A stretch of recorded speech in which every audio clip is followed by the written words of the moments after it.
نے इरशाद फरमाया कि ज़ैतून के तेल को पियो भी और इस तेल से मालिश भी करो। ये मुक़द्दस दरख़्त का तेल है। मेरी बहनों और मेरे प्यारे दोस्तों और प्यारे भाइयों, ये चेहरे की झुर्रियों के लिए और चेहरे की रंगत के लिए, चेहरे के कील मुहासों को दूर करने के लिए, छाइयों को ख़त्म करने के लिए, दाग धब्बों को ख़त्म करने के लिए, चेहरों को निखारने के लिए, इसको तरोताज़ा रखने के लिए, इसके गुलों को, इसकी फेयरनेस को बढ़ाने के लिए एक आसान सा नुस्खा, एक आसान सा इलाज।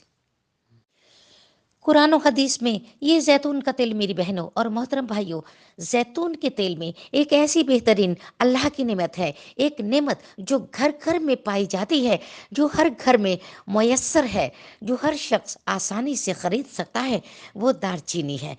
जैतून का तेल और दारचीनी, यसीनामन और ऑलिव ऑयल मेरी मोहतरमा बहनों और